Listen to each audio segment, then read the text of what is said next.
I yield right now 3 minutes to the gentleman from Texas. The gentleman from Texas is recognized for 3 minutes. I thank the gentleman for yielding. I ask unanimous consent to revise and extend my remarks. Without objection, so ordered. Thank you, Madam Speaker. I don't think anybody can argue at all with the intentions of the proposal of this bill.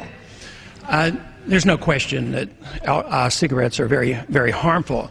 The question for me here is the process, and I find the process here atrocious because it assumes that authoritarianism is right and proper and works, and that voluntarism and education and self-reliance and depending on oneself to take care of oneself is a proper approach. We totally reject our free society and assume that if we just have tobacco police roam in the country, that all of a sudden bad habits are going to be cleared up.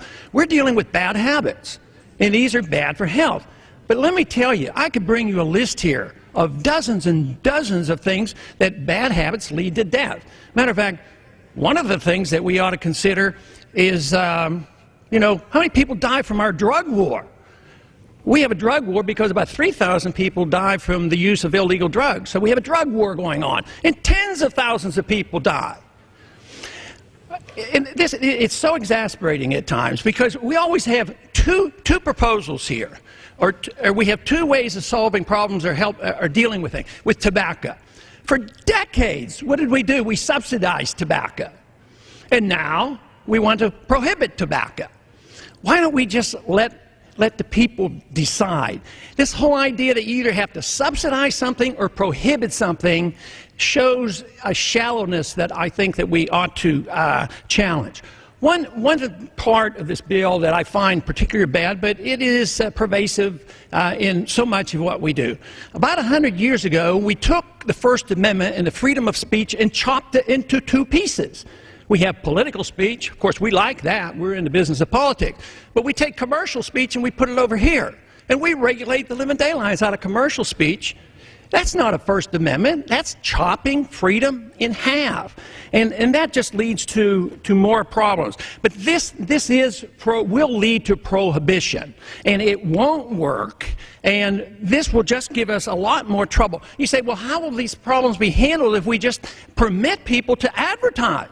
Well, you're not allowed to commit fraud.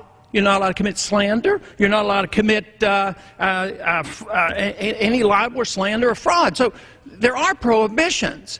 But this approach can't work. It's assumed that people are total idiots, that they won't respond to education, that we have to be the nanny state. We want to expand the war on drugs, which is a total failure. And look at what happened to prohibition of alcohol. And you say, oh, no, this is not prohibition.